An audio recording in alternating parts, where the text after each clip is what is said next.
Okay, we're recording now. This is how informal it is. So I want you to introduce yourself. That's always the best way, I think. Sure. So I'm Eric Baus. I'm a poet and I co-care for the cat behind me. And I'm of the last couple of years, I've been interested in plant stuff and kind of how that connects to writing stuff. And I'm a teacher most days too, so. Hi, I'm Andrea Rexilius, and I'm also a poet. This is my husband and my cat daughter, Marigold, behind us. Yeah, I don't know what else to say at the moment. Well, the same could be said of you. The same could be said of me too, so we're pretty much the same person at this point. Yeah. And you both have had like a really important part in the making of the manuscript that I'm shopping out right now, and also have informed a lot of my poetic aesthetic at this point, so are part of my writerly lineage. So I think that's a good thing to tell people. And we're happy to be in that lineage. Thanks. Now if I could just publish it. One day. Yeah, you definitely will. But this is not my cat. Space cat. Yeah. It's a random space cat, and I just really enjoyed this cat. Space cat. They're all of our cats at this point. So you were talking about before we started, like slowing down and like just being with the plants and stuff. I inserted being with the plants because that's kind of what I've been doing, like wanting to plant all the things because I think it's the only thing keeping me sane right now. Yeah, yeah. I think we're lucky because in the apartment that we rent is a little carriage house, and there's a small backyard area where we have some raised beds that aren't huge, but we have some spaces that I like disappearing in. That's like the other thing I've been doing. Yeah, is teleporting. Just merging with the cats. Merging with cat consciousness. But I was thinking of this in relationship to anxiety, and it's like there's a way in which like you can respond to a like scarcity or uncertainty in the world by like kind of hoarding things or looking at the world as inherently dangerous or looking at other people in this kind of hostile way. And for me, I think that like one of the things that I really like about being with plants is that you can I can take any. I don't have much of that kind of paranoia in me. I'm basically like other people, but what it lets me do is like I can make things and I can give things to people. And, it's just the sort of old thing about how we kind of connect through food as well. And so a lot of our friends have, when things were really uncertain, or maybe, I mean, who knows? They're really uncertain now, but like a while ago. Our friends came together and we were sewing masks for each other, and we were like, taking care of each other's, families in different ways, but by kind of sharing different things or just talking to one another. And even little things, I was thinking like our friends, like, one of us would have soil, or one of us would have some seeds, or one of us would have like an egg carton that you could plant something in, And I think that that's been, as much as being kind of alone with plants has been really nice, I also think about it as another communicating structure, sort of like writing too. You're kind of growing something that ideally you can't control, but that you can kind of proliferate. Right. Yeah. Oh, sorry. No, please go. I've been seeing, Tamika, your the things that you've been planting maybe in your windowsill or something, that like the celery butt that you put in the water. Oh, yeah. And I love all of that stuff, the way that the food does just like continuously reproduce itself. So it's like, it's the anti-scarcity, even though there's a lot of concerns about food scarcity. It's like the actual lesson of food is that it isn't scarce. We've just been sort of, I don't know, trained through capitalism to think of it that way, or to sort of throw away throw away things that otherwise could be repurposed and made plentiful. So I don't know. Absolutely. Like that's been my thing is like, I mean, all the time before this, I'm like, there is no lack. And like, I mean, I live with fairly low means. My rent's very cheap and stuff. And this started happening, and it's very difficult not to feel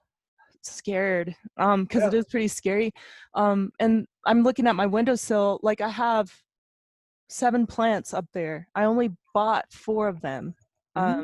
Because I asked my friends for like low light, like basement apartment plants, and they keep bringing me food. So like I have now I have a garden that I'm responsible for. So I went ahead and bought a couple of grow lights. So now I have some grow lights. Like there's plants other than, so before too long, I am also probably going to be gifting hopefully food to people, which is really exciting. And that's the thing. Yeah, I agree with that. There's no lack. Like there's like I mean, I think that the lack that's there is sort of manufactured by inequalities in society and the things that, you know, we kind of don't challenge. But it's like in terms of like the physical means to make things to support people, it's like, you know, we have that. But the other thing that I've been thinking about is cactuses, obviously, but like, I mean, I'll eventually shut up about cactuses, but one of the things that, it's not true. One of the things that I've, over the last like few years that I've really appreciated about them, some other plants do this too, but like if you have a kind of cactus or a succulent or whatever, a lot of times if you have something that's a column cactus and you cut the top or it breaks off, it'll branch off and make 2 like little tendrils. So I think that that's a kind of way of responding to kind of damage too, or to stressful situations, or to situations in which there's like kind of harsh conditions. It's like I just spend a lot of time looking at plants that like adapt to different kinds of circumstances. And you know, it's not like if somebody chopped my head off, I'm going to grow 2. That's not like, but like the sense of like just metaphorically being in that space of watching something kind of thrive and really feeling that in your body, I think is really nice. And I like a lot of what I do most days, aside from doing kind of working from home stuff or other things, is like there's this like trope in sci-fi movies of the like a deep space botanist. And I definitely think of myself as like deep space botanist, like in some sort of holodeck where like I have a window I can look out that sort of like simulates a backyard. I have like a couple of plants that I can kind of play with, that I can sort of, you know, like there's so many, even like sci-fi horror movies have that trope too, where it's like you have to grow enough kelp to like survive or whatever. And I think I don't know. So that's part of my weird imaginative landscape too right now, is thinking about the kind of surrealism and deep space botany. You know, they did that on that island we were on in Ireland, Inisheer. Remember, it was like completely stone, and then they broke up the stones and made that kind of labyrinth across pathways across the entire island, and then they took seaweed and turned it into soil and grew potatoes. So I mean, that's very Eric right now. That's I love like that dialogue of resilience, because like I started with 2 snake plants that were like, fuck you, we'll do what we want, we're gonna grow despite you. And like I wasn't here and I wasn't in my mind very well for a really long time, for like 8-9 months, maybe more, and they just kept growing. Like I didn't water them or anything, they were just like like getting really tall. And then like I had another plant, it's like a viney plant, I can't remember what it's called, but it's the kind that you see trailed across people's houses, where they like stick them all around the walls and everything. And it had one little sad, almost yellow branch with like 3 leaves on it. And so I've been nursing that back to health, because I'm like, oh, paying attention, and for some reason somehow you're still alive, like and I'm sorry, and I'll try to do better, and and get you some new friends. Here's some new soil, you know. Yeah. So I've been trying to do all of that, and it has been really amazing. Like I don't think I've connected it to writing yet, but I know that I've definitely felt a need to like ground and turn inward, Hmm. like Mhm. way inward. Hmm. Um, Yeah. Yeah. And I definitely think that there's that the kind of attention that you bring to like watching something like that, I think is mm, really very writerly. And something I'm trying to do is remove the panic and anxiety and control from that and letting mm, it be, um, letting myself be surprised, and then like using time and using kind of neglect is maybe the wrong word, but like what you were saying when you were like that you don't have to control everything, you know, like that's right. what I like, is that like, you know, I was gone from my office at Regis for a long time, and I came in and like I was like, oh, it's just going to be carnage when I go in there, and stuff looked great. Well, the cactuses look great. I mean, that's another reason why I love cactuses, is they love to be forgotten Yeah, for like they really months at a do. time, and then they get like, you know, they break off, or like they get like root rot or whatever. They have so many different strategies to like create a pup that will like grow into another plant that's attached to the other one. And so I had They this, yeah, they like reshape themselves entirely. They yeah, just yeah, I guess plants in general do that the way they Yeah. grow toward the sun, but cactuses do it in a really yeah. bizarre way. They just keep turning into these kind of, you know, Well, hybrid, like differently shaped organisms that are completely unexpected.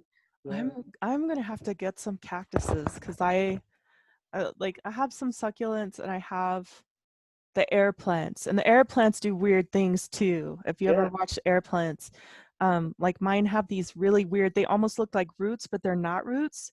They're Hmm. Uh-huh. like little feelers or something. I Uh-huh. haven't looked it up yet, but I'm just like, what is going on there? Like, what? I didn't Uh, know that existed.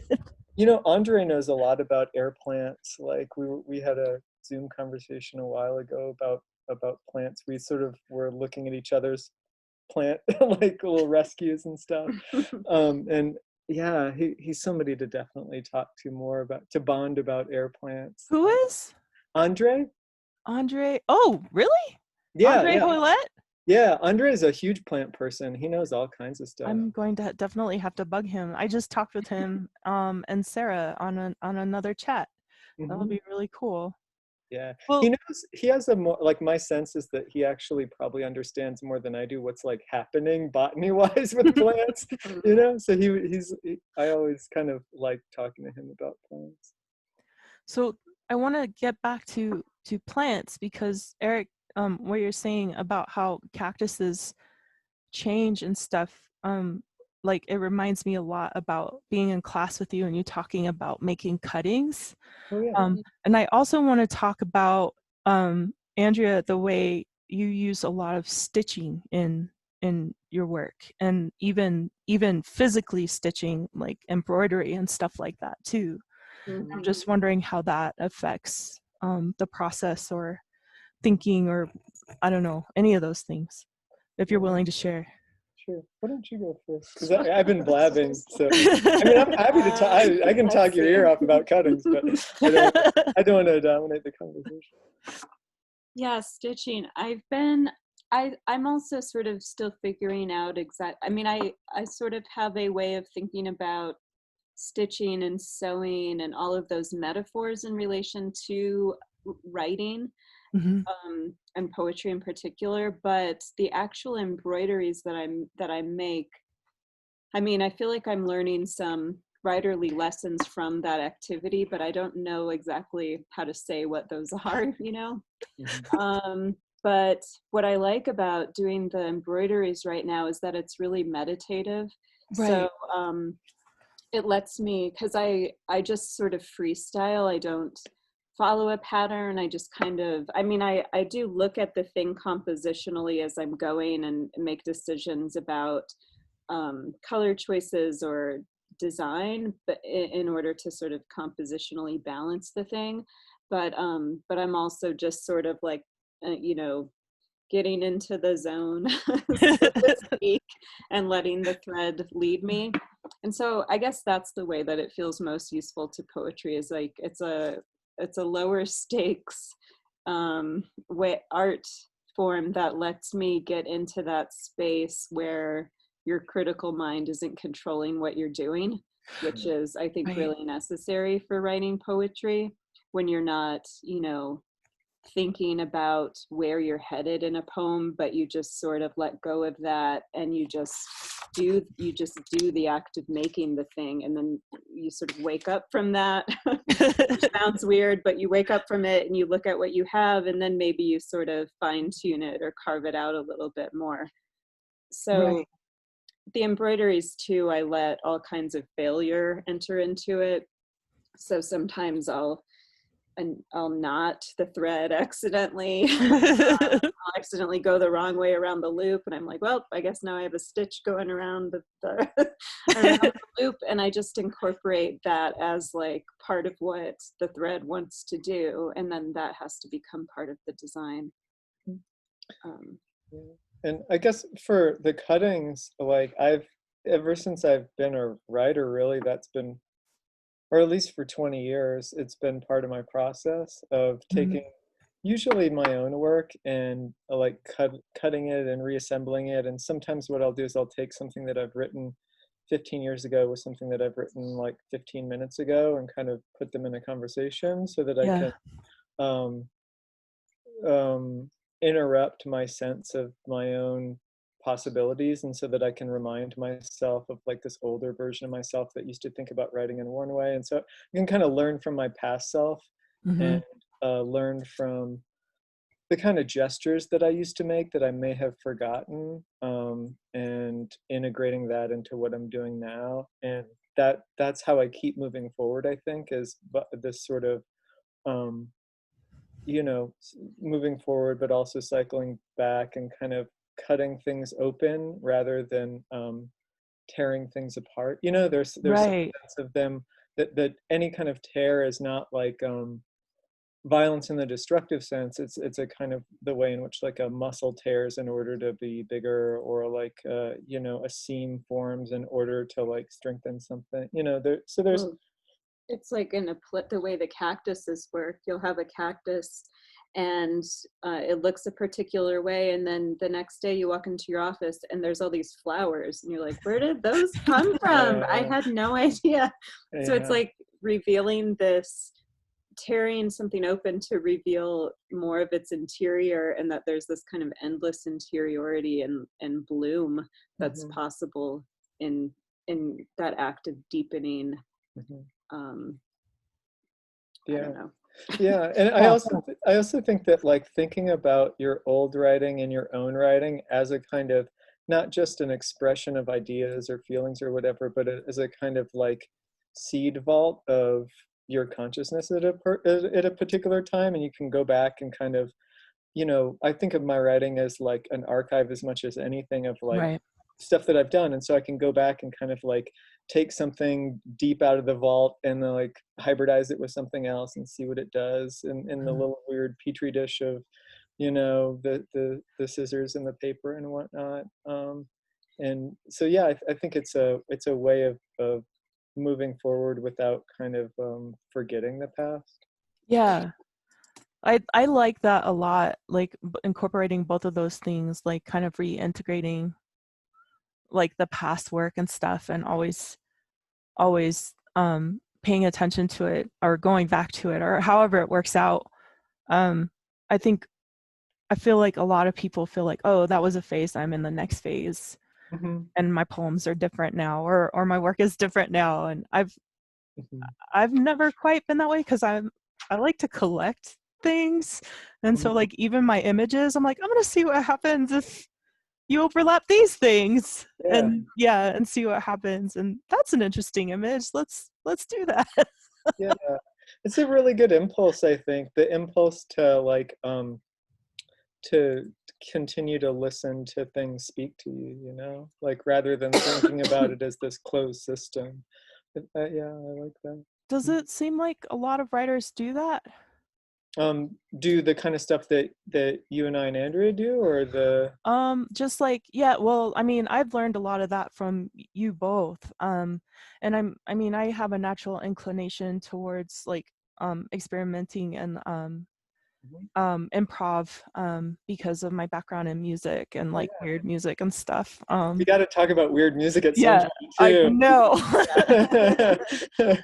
um, yeah, I mean, I think that like I think that a lot of people that I know, like, I mean, if you were able to get inside the mindset of another writer, I think you would find a lot of really idiosyncratic practices and Mhm. methods and different things that like either people don't talk about or don't have a vocabulary for, or there's not a way to hear that, you know, or maybe they're part of their process is kind of keeping that behind a curtain a little bit too. So Um, sorry to interrupt, but I no, got really excited, and especially because I don't know if you want to share that stuff, but just like being able to find the words for your experience is something that's really exciting to me. And I had never thought about like, you know, we're always talking about like, what's your process? Like, all, you know, what's your process? And like, that's true. We don't necessarily know. So like, how do we find the words for that? yeah, I yeah. think, well, like what Eric's been saying, it seems sort of related to how writers build their own lexicon. Like Mhm. Eric's it's an open system, but it's also language that he's kind of remixing from his own voice. So it has this Mhm. vocabulary that's being re-knit together, or whatever verb you want to use for it. But Mhm. it's also the way that he has words that decompose or recompose into other words sonically. Whereas my lexicon practice is more like etymological, thinking about root systems in words and how those etymologies open up to different kinds of like metaphorical investigations or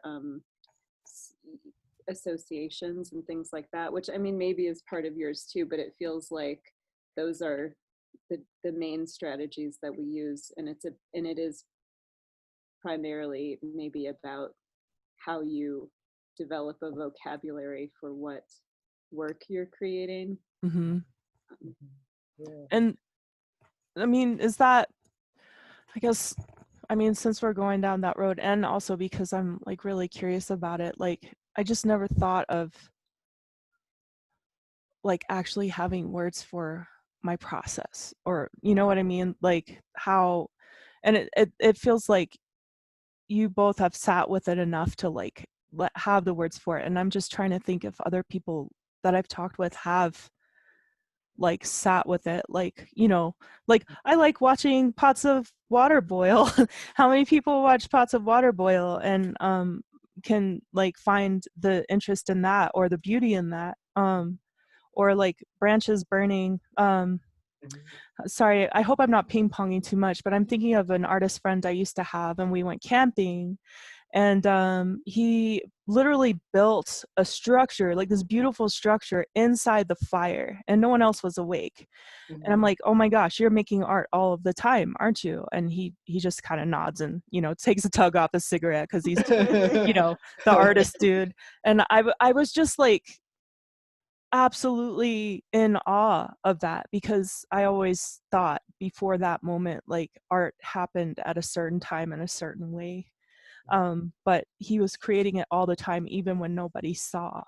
yeah, I um think that's a huge part of it, just learning how to like see things poetically all the time. And what you said about the boiling water and the branches burning, I mean, I think that that's probably a good way to enter what your process is. If you ask yourself, what am I noticing, you know, what when I'm looking at those things happening, and how is it working, you know, like is it about transformation, you know, what is it that you're noticing in that that feels beautiful or interesting, and then think about how maybe your writing does that Mhm. too. yeah.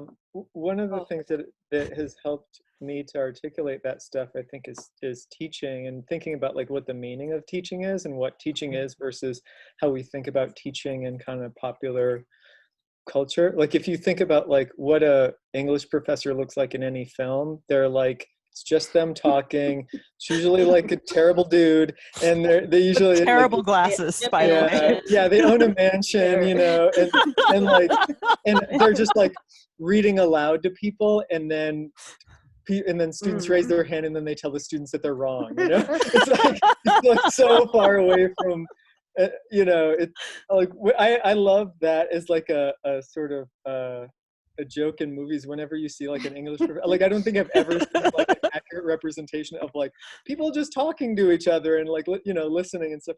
But for me, like I learned more about my process when I tried to make it available to other people, and not necessarily the same process, but like I didn't assume that like this process that I use is going to be useful for everyone, or that the aesthetic that I'm after is a good fit for everybody. But Right. once you sort of put it on, once you try to force yourself to articulate like exactly what you do in very minute kind of ways that like someone could actually, like almost like a set of instructions, that's when that became more apparent to me. And so I think that there's a blurry line between creating work, between like poetics where you're writing about what you do, and teaching where you're kind of working with what you do. But also I think teaching isn't just like imposing those practices or those methods on other people. It's like making some assumption that like there's a version of what you're doing that probably can connect to something that someone else does or can do that can open something up for them. So it's like more like using what I do as like as an example or a case study, and not investing too much in whether or not that's right or wrong, and then having other people kind of articulate what theirs is, and then just putting them next to each other in a non-hierarchical way, and just being like, okay, what do our kind of like interior machineries look like, and how can we kind of, you know, oil the right gears in those. And they're going to be different kinds of constructions for different kinds of things that you do. So that's one of the things that's been really rewarding about teaching, is you just see how like weird and interesting other people's brains are, and how like there's really not anything canonical about like process, or about you can make things in such varied ways. And so the longer that I'm a writer, and the longer that I'm a teacher, and that I'm around other people that make things, the more I just am able to kind of relax into the endless possibilities of how people can approach things, rather than trying to, you know, get my ducks in a row with how I talk, you know. Like I try to make teaching be the polar opposite of what like a high stakes MLA job interview would be like, where they're like, what's your process? And then you think about your four top, you know, you think about like who's there and what they want to hear, you know. It's like, just what's the weird shit that you do? Here's the weird shit that I do, you know. So that sense of just sharing more than anything, creating a space to do that seems really cool. I think that's been my favorite thing, is just that attitude of sharing. Just even, I still have many, many books that both of you have given me that I still need to read.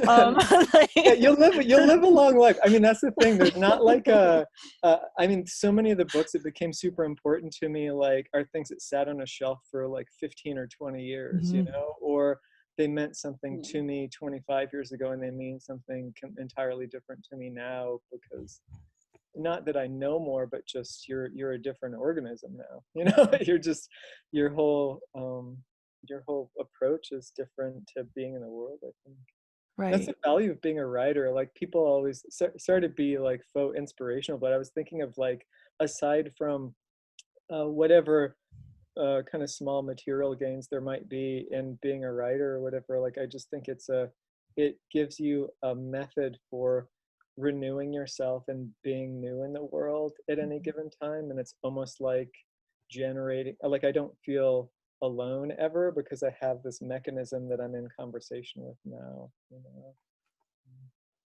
That's what I think the value of writing is, in some ways, you know. It's like the products and what people read, I think that's great, and I'm invested in that. But I also think it's like super valuable to just, you know, now I always have something to think about until I die. Is like, language is everywhere, and imagery is everywhere, and juxtaposition and kind of assemblage, like all these kind of, you know, things in the toolkit that you have as a writer. You can work backwards from those and use just see kind of writing in the world around you. And then also just doing normal stuff like a writer. Like when I plant a garden, I definitely do that like a writer, or you know, for better or worse, you know. But yeah, so that's What's in your garden right now?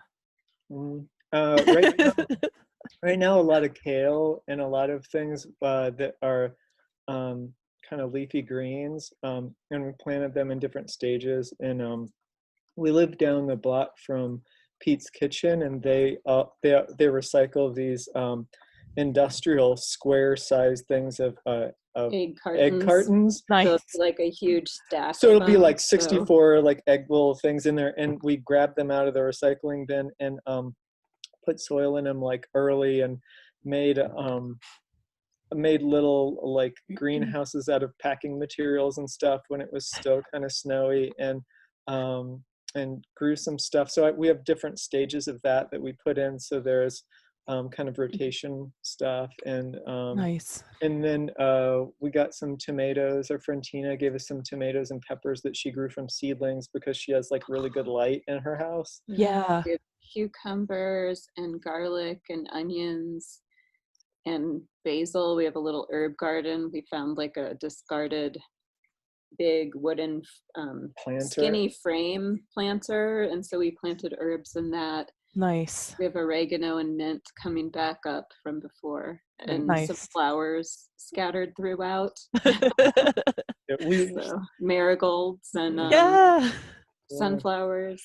We went on a masked walk a couple weeks ago when and just to not go crazy, and we like, I like walking down alleys in Denver and just seeing what's there, both kind of in terms of plants and the different kinds of, you know, weird, you know, like the weird little signs of like human things. And I like I've been following this like this argument between different like graffiti artists in my neighborhood who are like, one of them seems to be apologizing to the other one because they like, there's this thing where somebody I think lined through someone else's tag, but they thought that it was this one person, but it was really this other person. So it was like, so there's this whole like thing like a couple blocks away where it's like I'm not your enemy, it's this other person. So like I've been seeing this like kind of, you know, like language unfold there. But what I was thinking about was where we found that planter was like, you know, 15 or 25 blocks away. So like Andrew and I walked inside and we looked at it and we're like, should we pick this up? And then we're like, no. And we walked home, and of course it was eating away at me. And then I like walked back and was like, okay, where was this? And I just was able to walk back and find where it was. And so I just walked it back with like this gigantic, like, you know, 6-foot thing in my arm. It was really satisfying. And like part of it was kind of blown out and torn apart. And I gotta say, one of the really nice like possessions that I have is not super fancy, but it's like having a power drill will like change your life. Yes. Having a power drill, like everyone get a power drill. Like, I've had one for years because I've just lived in like apartments in cities my whole life, and like, you know, it's so much easier to just like drill a hole with a thing and then like do something right with like a $20 drill than something else. So anyway, I fixed this thing with some screws that I found and some other things. So yeah. Awesome. I've been not really writerly advice, but like no drills. I mean, it's important to have good tools, like whatever whatever form they I have like 2 janky hammers and 2 janky screwdrivers, and like yesterday I screwed together something with like one of my scissors and stripped the screws. But like the power drill, I've been pricing them. I'm like, I really should get a drill and some tools, because that would make my life different. My dad is a mechanic, so he's always taught me the value of tools. I have a lot of tools in my car, and like he gave Eric a bunch of tools. Yeah, because what do you do when you're like, you know, stranded somewhere and you don't have any you're stuck. Yeah, and you don't really need that many. But you know what I was thinking is when I first like bought a drill was do you know H.R. Hegnauer, Denver writer? I know Yeah, I know they are. Her partner is Sheila Satterstrom, and Yeah. so like who was my teacher, and HR is a good friend of ours, and HR came over because she, like a couple of years ago, and we built a cold frame for our yard to garden in the winter, and Yeah. I I didn't have any tools, and she has like her dad ran a machine shop growing up, so she's just like it makes sense to Wow. her to just be like, yeah, buy some tools, you know, or like so I was like trying to like I just had nothing, you know, and so she let me borrow some tools and stuff, and I was like muscling through it all, and like you know had terrible plans, and she's like, what if you cut the board this way, you know, very generously.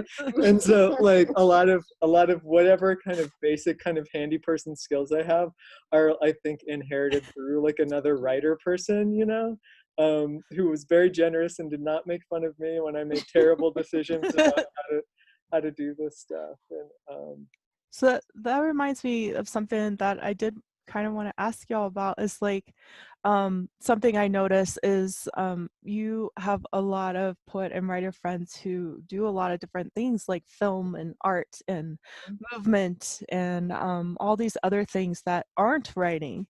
And I think a lot of people think, oh, you're a writer or you're not, or you know, and that's what you're doing. But I think that's a very interesting thing, and I wondered if you'd want to talk about that a little bit. Well, it's one of the things that I appreciate most is like, you know, because I think, you know, as you know, if you're a writer, you spend so much time alone, so much time thinking, so much time in this interior space, which is really great. But I'm really interested in like, that's why it's a breath of fresh air when I meet somebody who's like a musician or a visual artist or a dancer or you know, they'll just be like, tell me something I don't know, you know, like Yeah. being around people who have an orientation towards materials that are different than I have, because I work with language mostly, like Yeah. that's so great. Like I think we've both been lucky to, I mean, Andrea actually got her MFA at the School of the Art Institute of Chicago, so her sense of what a writer is, I think, comes out of like working with all kinds of people doing different things. And you know, my sense of being a writer came out of being like I disappeared here, but I'll speak to Boyd. You know, having, you know, my older sister was like a visual artist when I grew up. So my sense of like what an artist was is like somebody who just like made stuff and kind of made their own rules, you know? And so I just am really excited to collaborate with people too. That's what's so great about Denver. Like I think about like, one of the things that I'm most grateful for is like this friend group where like everybody does good stuff. Like we're both friends with Jeannie Leota, this filmmaker and film professor at CU Boulder, and like, you know, I've done like musical collaborations with her, and it's like I'm not a musician, but like she totally takes me seriously, and it's like always just like, yeah, you know. And that's something that I learned too from working with people across different like disciplines, is like if you just like give people space to, if you like take what their choices are and their sensibility seriously, they'll do cool stuff. And like over and over again, so many people have done that in Denver, where they've been like, Eric, like do this thing, and I'll be like, I don't know how to do this, but because it's my friends, I'll like try, and then it's really fun. And I'll know like even if I make something terrible, at the end of it, people will pat me on the back and be like, that wasn't so bad, you know. So there's that kind of feeling of not of having a friendly audience to work to, and making things for other people who are making things as well. Yeah. Got thoughts on that? Yeah.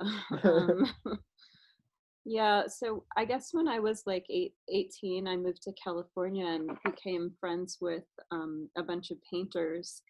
And we hung out all the time in this converted Catholic church. It was converted into an art center. They had studios where the nuns' quarters used to be. They had little studios. So I've always, you know, just made multiple things. I always thought of myself primarily as a writer, but I painted, we built sculptures, we made films. And so part of my writing practice is just kind of in general like an artistic practice, I guess. And that's why I decided to get my MFA at an art school, at the School of the Art Institute of Chicago, because I thought of myself as pretty interdisciplinary. I'd been making partially because I was like really shy to read, and I worked at a costume shop. I would wear costumes and wigs at the readings that I did. And I got away with it in part too because at Sonoma State, where I did my BA, the literary journal was named ZOM, which is from after the Russian futurists who did all kinds of costume and sculptural things. So it Uh-huh. was in that tradition um, eh, that I could wear, you know, the costumes to the ZOM readings that we were hosting.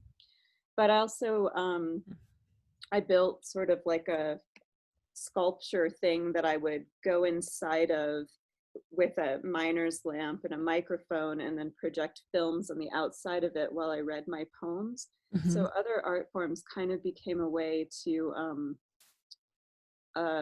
like I don't know. I was gonna say make me less visible and make the art more visible. But yeah, I don't know.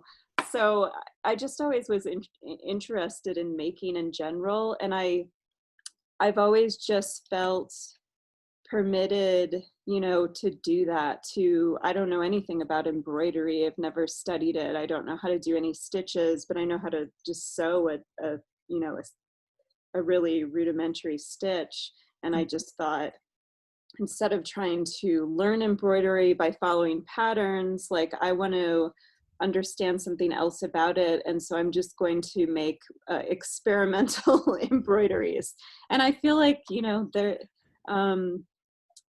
they have a kind of interior logic to them. It's not that they're completely lawless or anything like that, you know, but I just, I think in relation to the imagination, like I've never been afraid to just try something and see what happens and also make it my own. And I don't know, I think that's important too for writing, to just, there's lots of fears of failing at something or not doing it right or getting it wrong. And I just feel like you're always reinventing it anyway. So just go ahead and try something and see what happens. And you know, you figure out what is interesting about it or what's compositionally beautiful about it, the more that you just try things out. Absolutely. I think I remember, like, of course this was in undergrad and it was a writing group or something I was in, and I was just thinking about how like some things take much longer than, you know, a day-long workshop or even a week-long workshop or even a year, you know. And this person was my friend at the time, and I was like, you know, some of these things take longer because I think I was really haunted by something one of my teachers said, and it was just like, according to her, you don't become a poet until you reach like 60 something,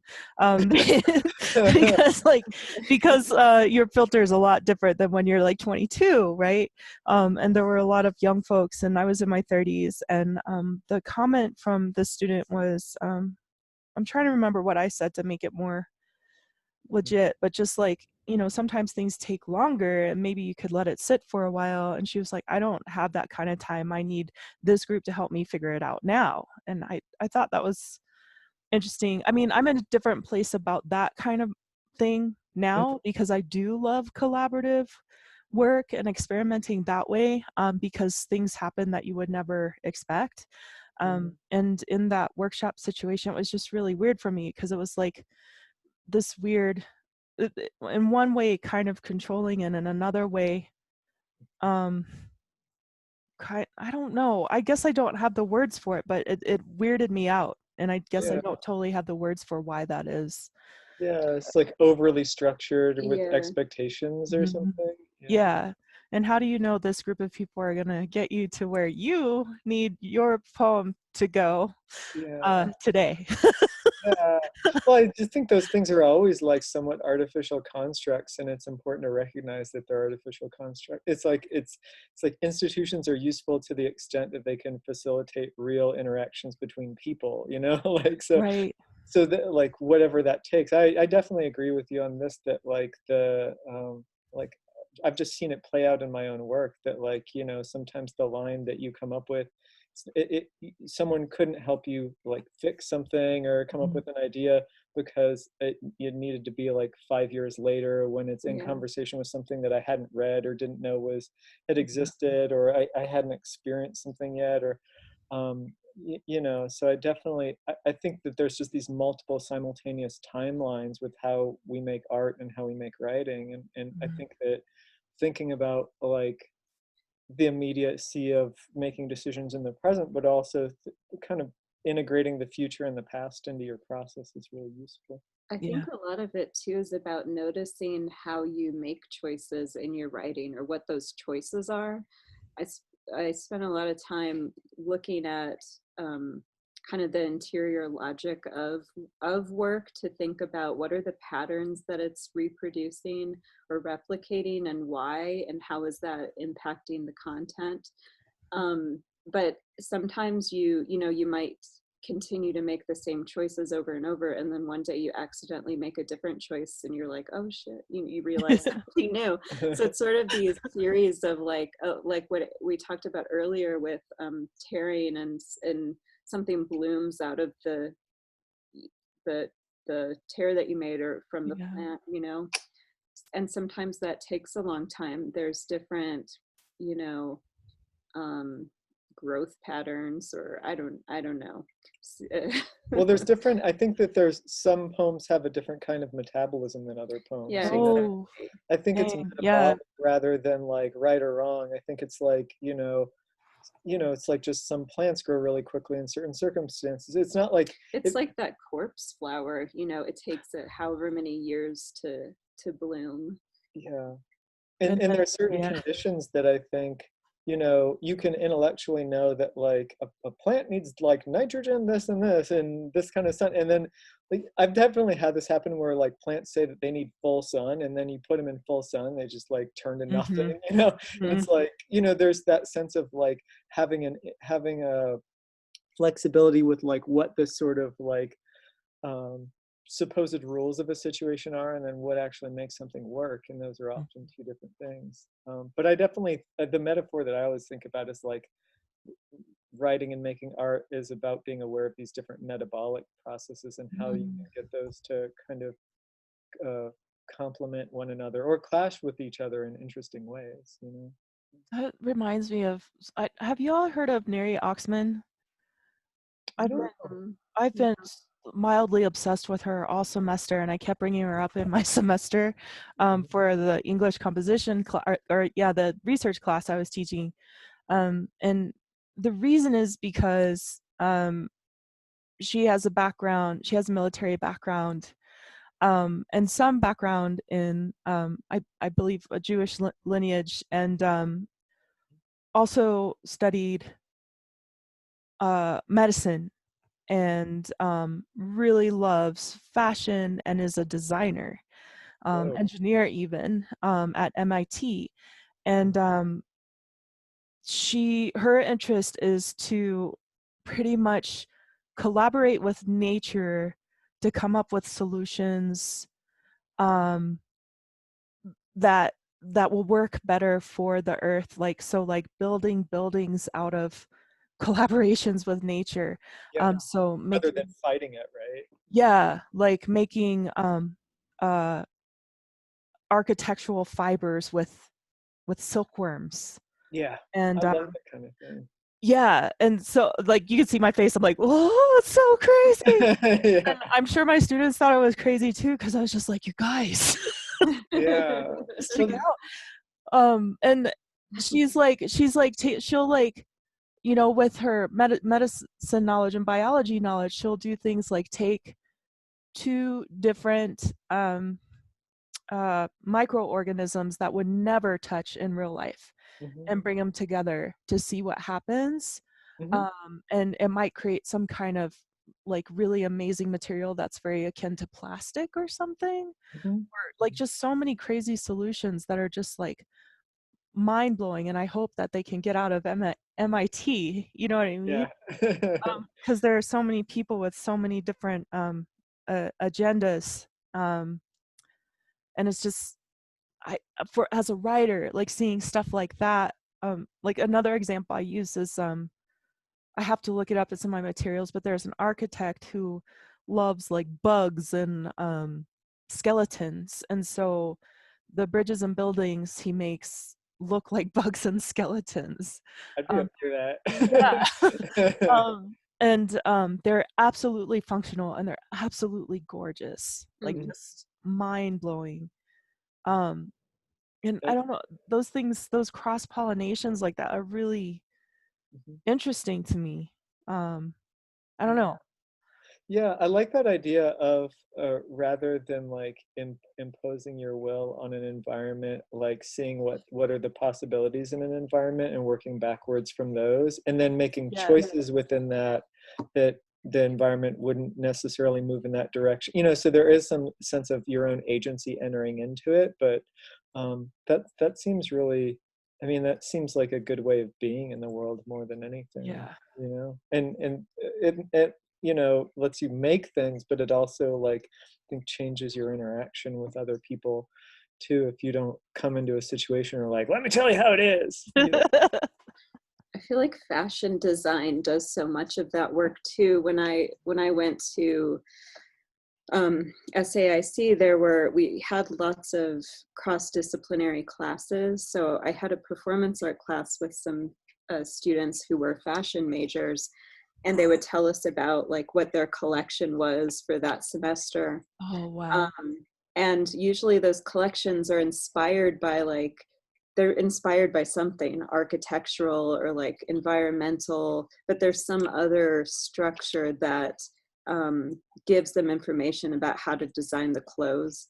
I love Project Runway too. So like, I can't remember a specific example from like 20 years ago, but on Project Runway, there was someone who just did a collection that was inspired by the glaciers melting.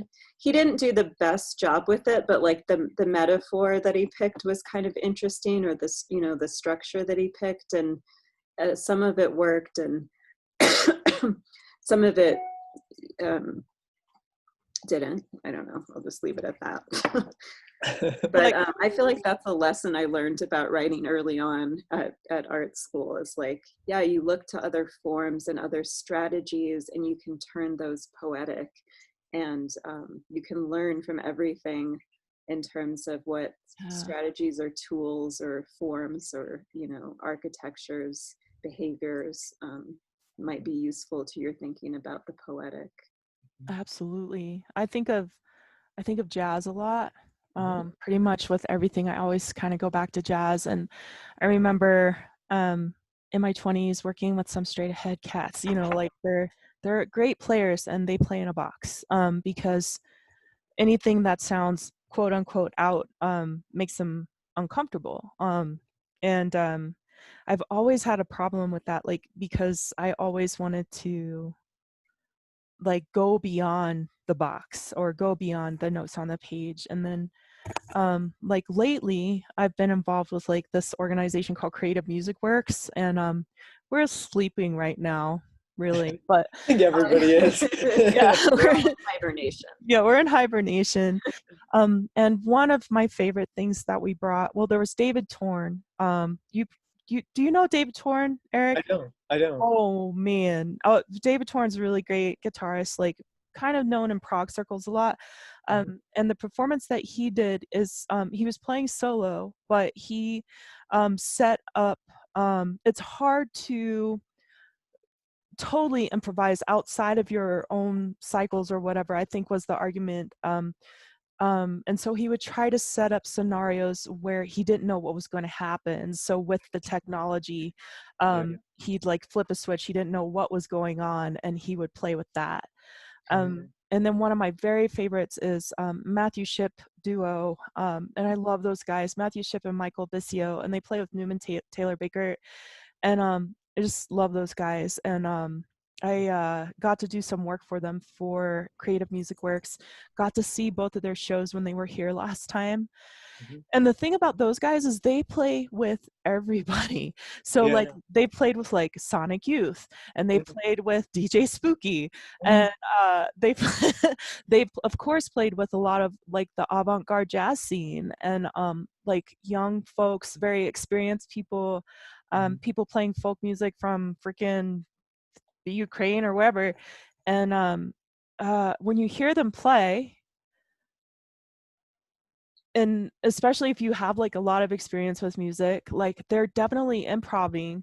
So like, I'm trying not to jump around too much, but like the show, it was so great because you'll hear something classical, but then it'll morph into something you don't even know where it's going, and then all of a sudden you're in Nirvana. So like it was like that kind of thing. And I've seen a lot of other avant-garde shows where folks are maybe playing in a certain I mean, they're still playing in a box. It's like they want to be free, but each person is maybe playing in the same key as everyone else, but they're playing in their own box and not really interacting with all of the interesting things that are happening, like maybe even in the room, right? And so like, it's not, I'm not saying it's better or worse, I'm just saying it's different. Hmm. Yeah.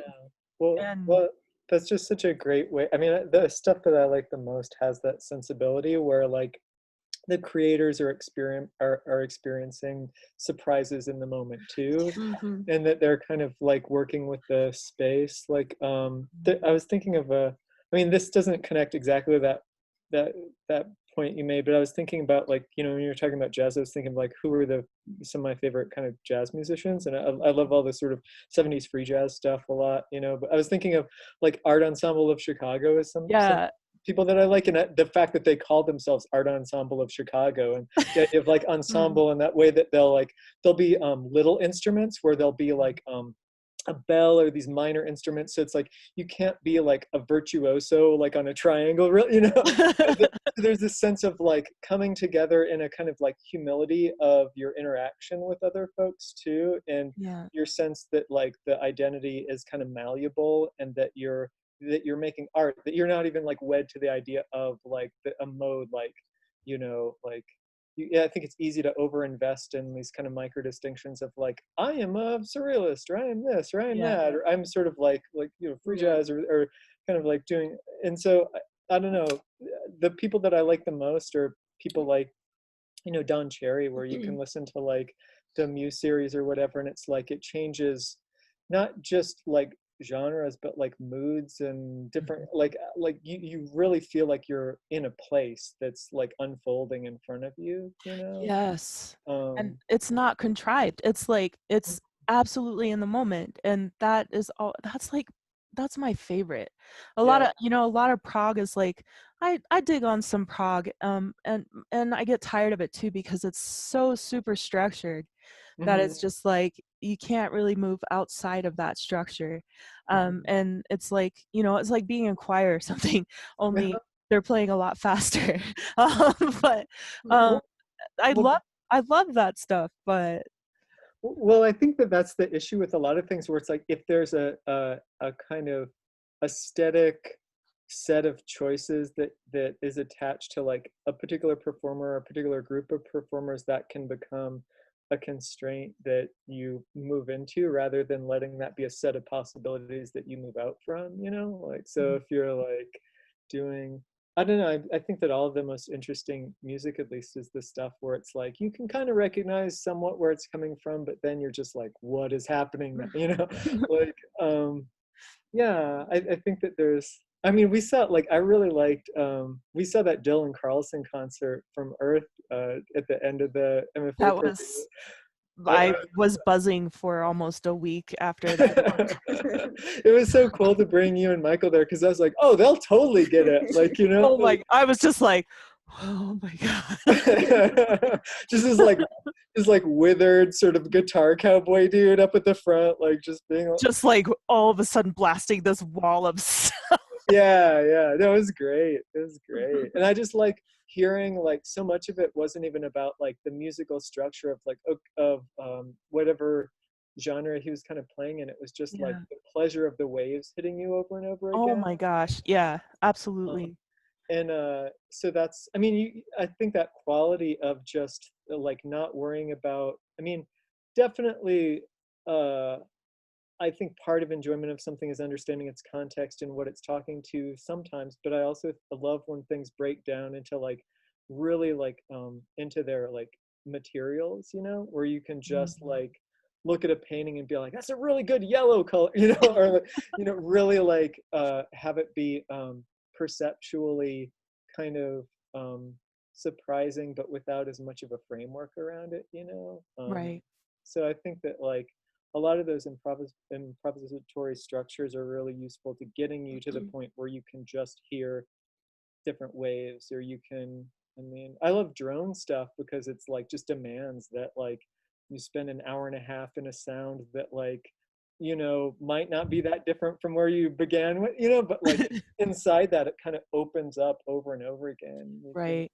It's like watching time-lapse photography of like a flower open or something, you know. It's like, you know, at the end of it the flower is going to be open, but you don't have that physical sense of being with it every single microsecond while it sort of changes, you know. Right. I think that's something that's really useful to be inside.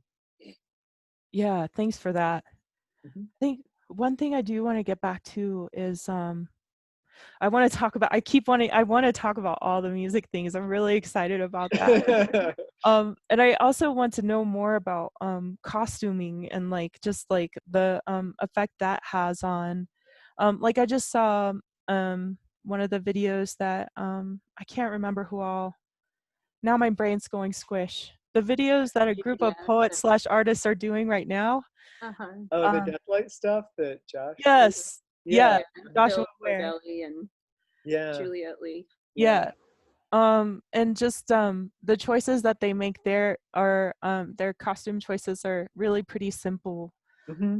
but very, very potent also. And I don't know. I don't know a lot about costuming, and I know like, I mean, Andrea, you have like a billion beautiful dresses, and like also just like I'm thinking of your masks and things that you make, and Uh-huh. all of those kinds of things, and it seems to be like I mean, very fey. Hopefully that's not a lame thing to say. And also like very um gosh, I lost my train of thought on that, but play is involved, like there's a lot of play involved, and also like kind of stepping into a different place, or at least that's the feeling I've gotten with it, like some kind of transformation maybe happens, I don't know. Mm-hmm. Yeah, Patrick Pethybridge, Carolina and Jeffrey's son, when he was younger, he was upstairs in our room and he announced, "This is the Museum of Wonder. The area of the wonderful costumes." I have all these like musical instruments, sort of toy instruments, you know, because I don't actually play anything, but triangles, tambourines, like harmonicas, bells, and paper dolls, masks that I've made. I Mhm. don't know that I particularly have like a theory of costumes, but I think, and I have always just sort of thought it's because I'm an Aquarius, obviously, you know. And that's what Aquarians do. We have costumes and masks and like antlers and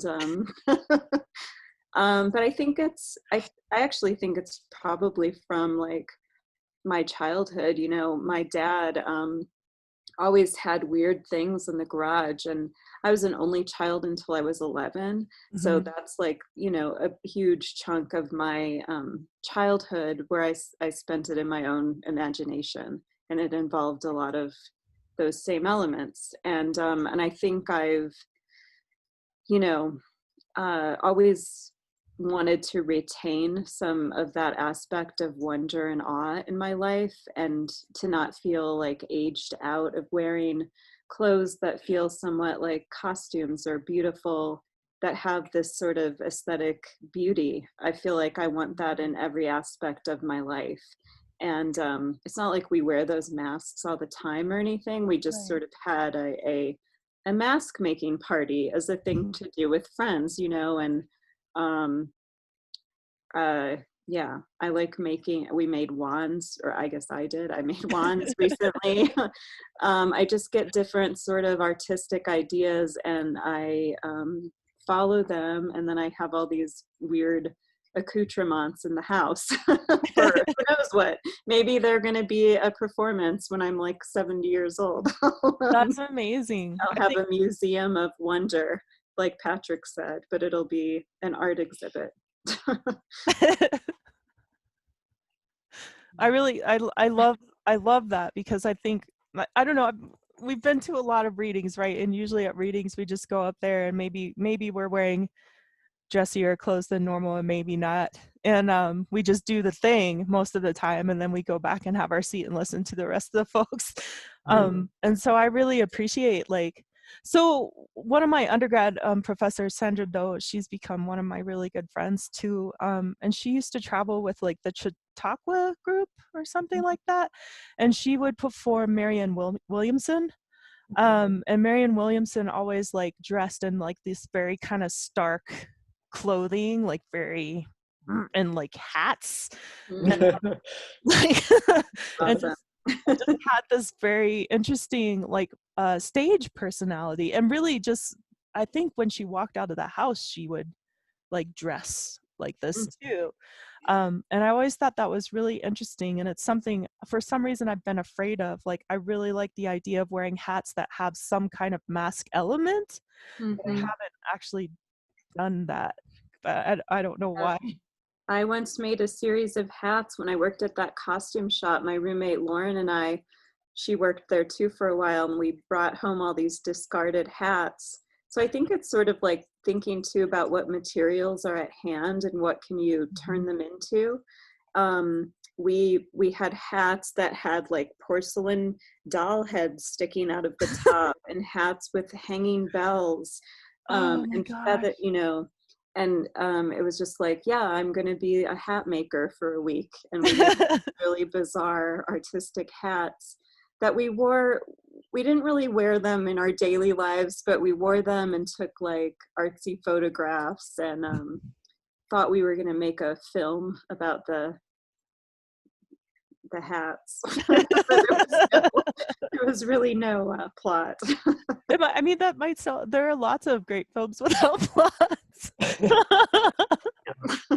There are some that are also have become cult classics. So, Yeah. you know, like you never know what'll happen. I still have one of the hats. I'm gonna go put it on. It's made from a broken mask and one of the hats that we got. I'm excited about this. So we can just like meditate in quiet silence. No, Like, with our beautiful cats.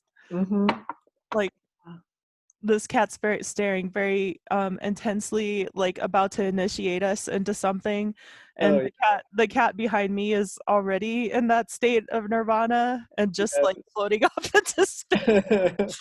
Yeah, this is a picture of Marigold like maybe a week or two after we got her from the shelter, and she was actually like, the photo's upside down, so she's like looking up at me like that, like all out. I like how like wild her eyes are. Like, her eyes are we're lucky that she's not that big, because she'd be very dangerous. She's a very wild animal. I mean, she's very sweet, but I like her around 10 pounds. If she was like a tiger, she would just be like wrecking stuff. There would be a body count, I feel like. It's like, so no, what's that show that everyone? Honey, I Blew Up the Kids. Nothing. Oh no. Only it's cats blowing up. Yeah. Although maybe I would do that. That would be like, if I had to choose my own apocalypse, I guess it would be gigantic cats just like wrecking things like Godzilla. I'd be okay getting eaten by like a gigantic. I don't know. I mean, I don't know about that. Yeah, I mean, I would probably change my mind in the moment, but I just like as it's playing with you before you die. Yeah. I guess I would just feel good that like I'm contributing to cat consciousness in some way. That reminds me of something. Like there's a poem. I always think it's Robinson Jeffers who wrote a poem about contemplating possibly being eaten by a hawk. But I can never find it. All right, so I brought many accoutrements from Yes. the Museum of Wonder. And I want to say, so when I'm not writing poetry, this is what I'm doing. I'm just making some other aesthetic object. So this hat I kept. It's one of the least weird ones, because I thought I could just like wear it in the world. I love it. These are wings from a mask. There's a button. It's pretty simple though. Yeah, I like it. The doll head ones had to go at some point. Oh no. Yeah, I've been loving I'll make them again. I'll remake like a new version. Oh, look, it's Marigold. This is the first embroidery that I did. That's really neat. And then they got a little more refined. This is one I'm still working on that's based on the flight pattern of bees. Cool. So it's an actual map of like the bees' flight pattern. That's awesome. Marigold. This is a bird goddess. It's actually a diagram of the clitoris. I know. I'm like, that's a bird goddess? Yeah, doesn't it look like a bird goddess? The beak. It does, kind of. That's, I mean, yeah, the bird goddess would be, that's cool. Here's a wand. Wands. See, I love this so much because like as a lot of us get older, we move away from all kinds of play. Or the butterfly mask. Oh, they're butterflies. Very cool. Yeah. It's real terrifying when you wear it, but But that's what's so great. I think that's what I meant by fae, is like they can be a little dark, but they're whimsical too, and like very like otherworldly in a certain way. Some antlers. And then a poem embroidery. Nice. Ooh. And then this is the tray of paper dolls. So I made these because we just had a lot of these popsicle sticks. Uh-huh. And so I had a material to use to transform into something. And it's based on the collaging you've been doing, it looks like.